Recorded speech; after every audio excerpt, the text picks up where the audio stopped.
태조실록 2권 태조 1년 11월 6일 개미 두 번째 기사 1392년 면 홍무 25년 개국 공신에게 교서를 내리고 옹주와 택주에게 인신을 내려주다. 개국 공신 등에게 교서를 내려주고 여러 옹주와 택주에게 인신을 내려주니 공신들이 등이 임금을 위하여 잔치를 베풀었다. 공조전서 이민도에게 내린 교서는 간이 대부 이문화가 지은 것인데 그의 복서 의학의 기능까지 아울러 일컬었었다. 민도가 임금에게 아뢰었다. 공문을 모두 다 기록하지 못한다 하면서 이러한 몇 가지 일을 기록하였으니 이것은 신을 대수롭지 않게 여긴 것입니다. 임금이 명하여 이를 고치게 하였다. 태조실록 2권 태조 1년 11월 8일 을유 첫 번째 기사 노순과 조인옥을 경사로 보내 신년 인사 및 황태손의 책봉을 축하하게 하다. 임금이 수창궁에 거둥하여 지중추원사 노순과 중추원부사 조인옥을 보내어 중국 남경에 가서 명년의 정조를 할애하고 황태손을 봉한 일을 겸해 할애하게 하였다. 태조실록 2권 태조 1년 11월 9일 병술 첫 번째 기사 천둥이 쳤다. 태조실록 2권 태조 1년 11월 9일 병술 두 번째 기사 내정에서 유만수 등과 격구하셨다. 유만수 정희계 등이 참여하였다. 태조실록 2권 태조 1년 11월 9일 병술 세 번째 기사 사관원에서 간쟁을 수시로 할 수 있도록 정하자 국가의 중대사만을 아뢰도록 하다. 간관이 상서하였다. 신등이 가만히 생각하건대 공론이란 것은 천하국가의 원기입니다. 간쟁은 공론의 근저가 되고 영유는 그 공론의 모적이 되니 국가를 다스리는 사람이 항상 그 근저를 배양하고 그 모적을 제거한다면 바른 의논이 날로 앞에 나아오고 감언 비사가 귀에 들리지 않게 될 것입니다.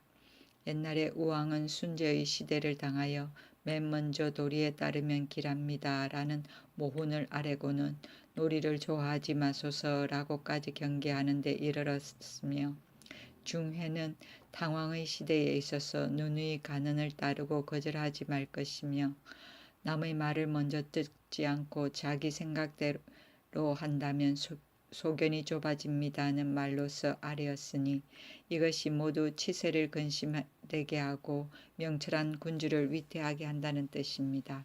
이 말로 미루어 생각한다면 공론은 국가에서 진실로 하루라도 없어서는 안 될 것입니다. 방금 명철한 군주와 현량한 신하가 서로 만나서 정치에 필요한 법령과 예약이 다 갖추어져 있으므로 일에 대해 말할 것이 없는 것 같은데도 신등이 공론을 들어주어야 된다는 말에 매우 간결하게 한 까닭은 반드시 전하께서 포용할 만한 도량이 있어서 그 귀에 거슬린 말을 싫어하지 아니하고 으슥거리는 기색이 없어서 자기를 굽히기를 꺼리지 아니하려고 하는 것입니다. 삼가 원하옵건대 전하께서 가르쳐 인도하여 간언을 고하시고 진실로 믿고 들어주신다면 신등은 마땅히 할 말을 다하고 숨김이 없게 됨으로써 백성의 이해를 다 진술하여 막힘이 없게 하고 국가의 원기가 유통하여 막히지 않게 될 것입니다. 임금이 교지를 내렸다. 임금의 대체는 에 관계되는 것은 모두 계문하게 하라. 영유는 아첨을 말하고 모적은 백성의 재물을 빼앗아 먹는 탐관 오리를 가리키는 말인데 여기서는 모든 것을 해치는 해독에 비유한 것이다. 중회는 은나라의 당왕의 좌상이다.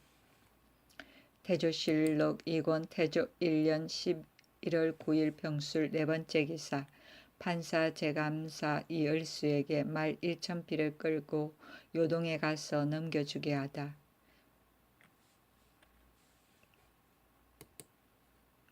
태조실록 2권 태조 1년 11월 9일 병술 5번째 기사. 왜구에게 피납되었다가 도망하여 하포에 도착한 중국인을 경사로 보내다. 경상도 병마 도절제사 최유련이 중국 온주부 낙천형 사람 이순 등 3인을 서울로 보내왔다. 이순 등이 왜구에게 사로잡혀서 바다 가운데 섬에 이르렀으나 자금대를 훔쳐 타고 빠져나와서 하포에 이르렀으므로 유련이 해송한 것이었다. 임금이 의복과 양식을 주고 이을수에게 맡겨 중국 남경으로 보냈다. 태조실록 2권 태조 1년 11월 10일 정의 첫 번째 기사. 시좌궁으로 임금께서 돌아오셨다. 태조실록 2권 태조 1년 11월 10일 정의 두 번째 기사. 화원을 수리하게 하다. 태조실록 2권 태조 1년 11월 11일 무자 첫 번째 기사. 임금이 조회를 보았다. 태조실록 2권 태조 1년 11월 11일 무자 두 번째 기사. 사헌부에서 천글을 잘못한 예조의랑 김지를 파직하자고 청하니 윤허하다. 사헌부에서 상언하였다. 쌍부 간무 백천우가 글자를 알지 못하여 그 직무에 맞지 않으므로 안념사 조박에게 내쫓겼습니다. 청하옵건대 그를 청구한 사람 예조의랑 김지를 파면시켜 뒤세상 사람을 경계하소서. 이를 윤허하였다. 태조실록 2권 태조 1년 11월 12일 기축 첫 번째 기사. 달이 묘성을 가리웠다. 태조실록 2권 태조 1년 11월 12일 기축 두 번째 기사. 사관원에서 매일 경연을 열도록 청하다. 간간히 날마다 경연을 개최하기를 청하니 임금이 말하였다. 수염과 살적이 이미 허옇게 되었으니 여러 유생들을 모아서 강론을 들을 필요가 없겠구나. 도성지 안경공이 대답하였다. 간관의 뜻은 다만 전하에게 글을 읽게 하려고 함이 아니었고 대개 정직한 사람을 가까이 하여 바른 말을 듣게 하려고 함입니다. 임금이 말하였다. 내가 비록 경연에 나가지 않더라도 매양 편전에서 유경으로 하여금 대학 연의를 강론하게 하고 있다. 태조실록 2권 태조 1년 11월 14일 신묘 첫 번째 기사. 간관이 상소하였다.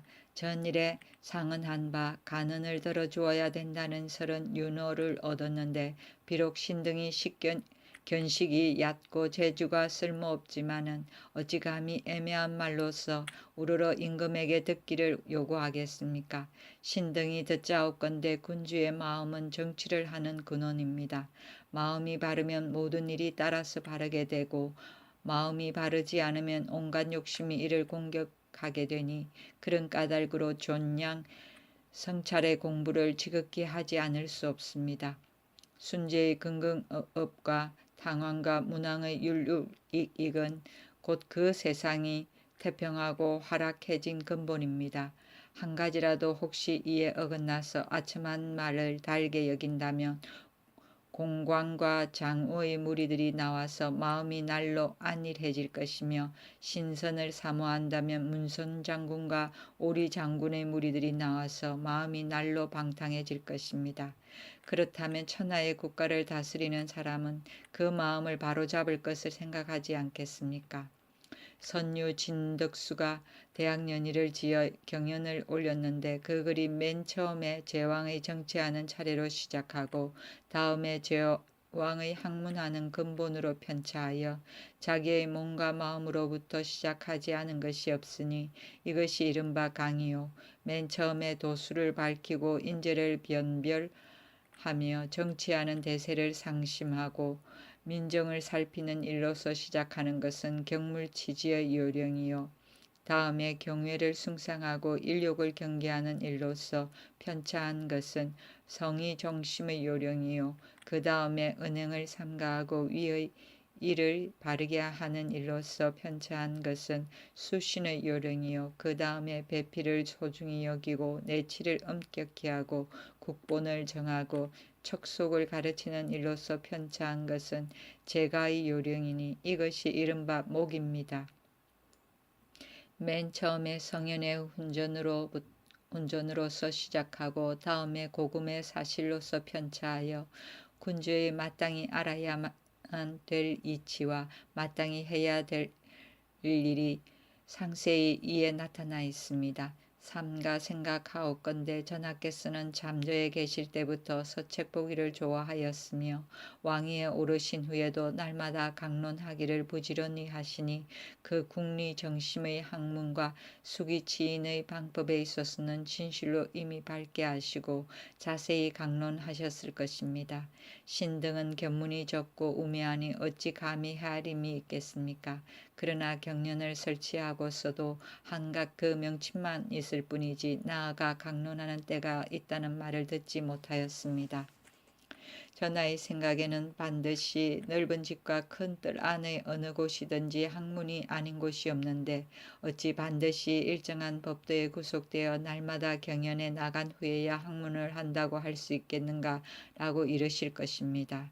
신등은 생각하기를 군주의 학문은 한갓 외우고 설명하는 것만이 아니라 그 날마다 경연에 나가서 선비를 맞이하여 강론을 듣는 것은 첫째는 어진 사대부를 접견할 때가 많음으로써 그 덕행을 훈도하기 때문이요. 둘째는 환관과 궁첩을 가까이 할 때가 적음으로써 그 태타함을 진작시키기 때문입니다.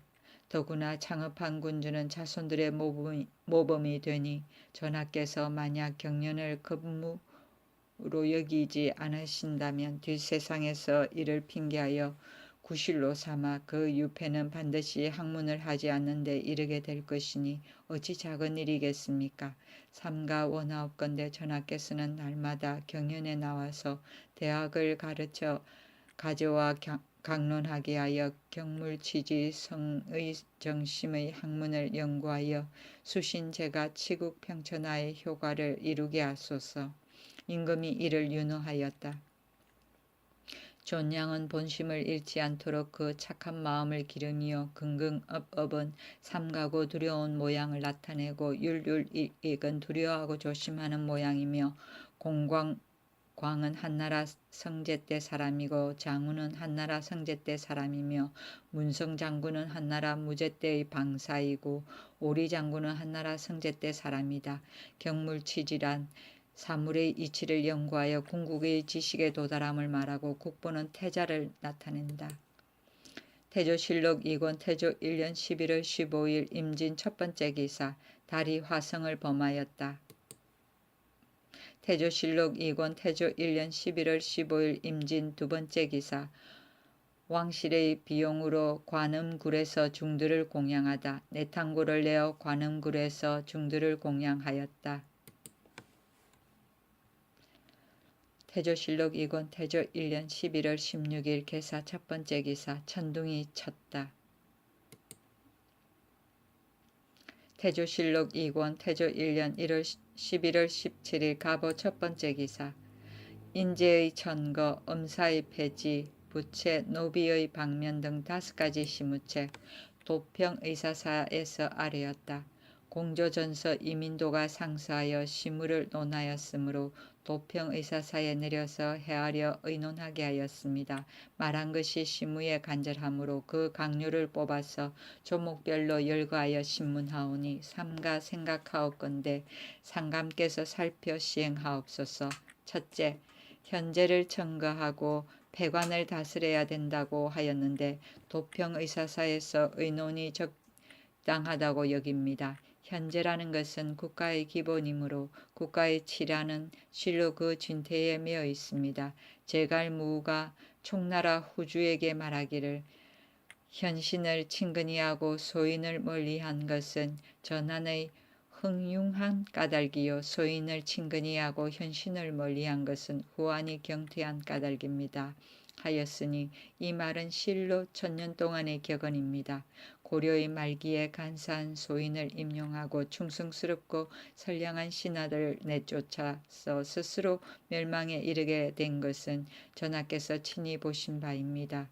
거울로 삼아 경계해야 할 선례가 바로 가까운 데 있으니 경계하지 않을 수 없습니다. 서경에 여러 관직을 비워두지 말게 하라. 하늘의 일을 사람이 대신하게 된다 했습니다. 군자가 벼슬 자리에 있으면 모든 정치가 잘되고 소인이 벼슬 자리에 있으면 모든 일이 허물어지게 되니 조심하지 않을 수 있겠습니까? 둘째는 아첨하는 신하를 멀리하고 참소하는 말을 근절시켜야 된다고 하였는데 도평의사사에서 의논이 적당하다고 여깁니다.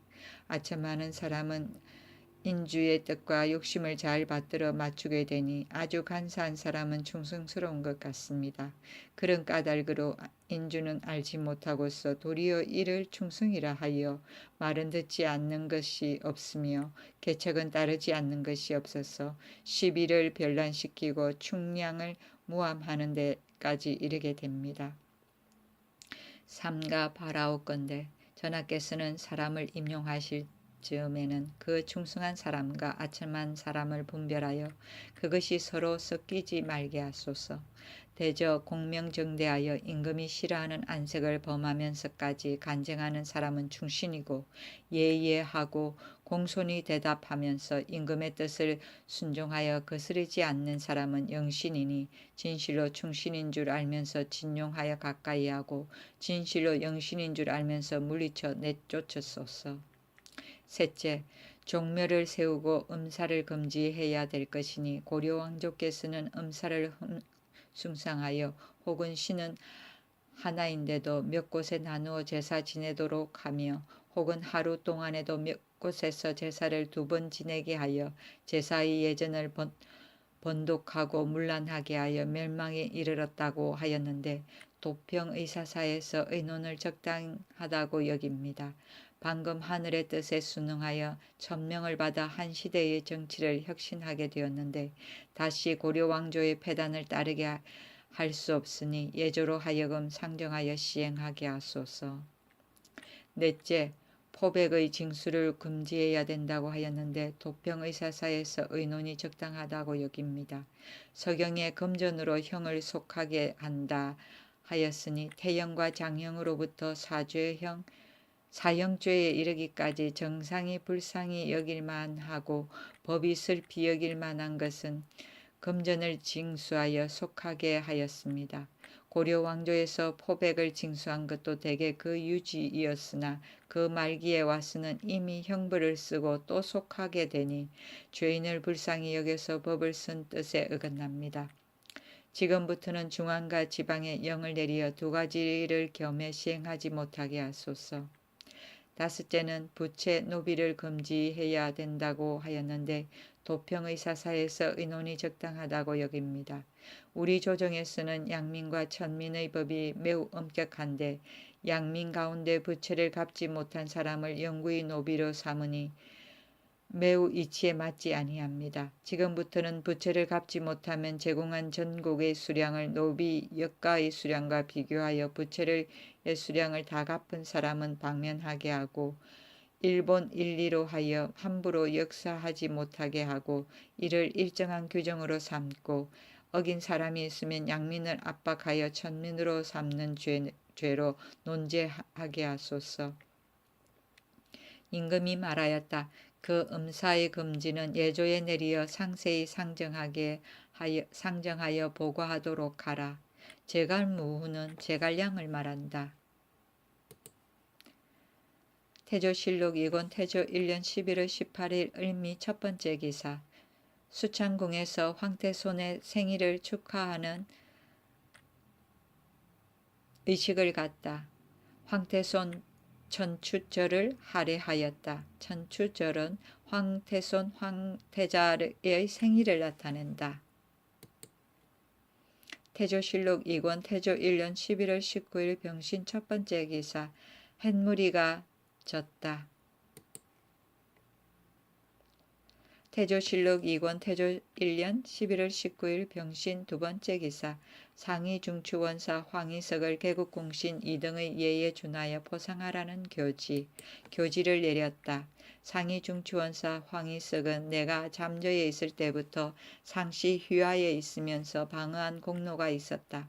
또 고려 왕조의 정몽주 등이 나라의 권력을 마음대로 농락하면서 대간을 몰래 꿰어서 충량을 모함하여 해치려고 하던 즈음에 내가 그때 말에서 떨어져 일어나지 못하였는데 간사한 무리들의 화가 거의 장차 나에게 미치려 하였으나 곧 병조를 훈련하여 나를 호위하고 그 간사한 모의를 저지시켰으니 그 공이 크다. 문화 좌시 중 백음령 등이 나를 임금으로 추대할 때 마침 아버지 상사를 당하여 비록 모의에 참여하지는 못하였지만 만약 희석이 나를 방한 힘이 없었다면 어찌 오늘날이 있겠는가.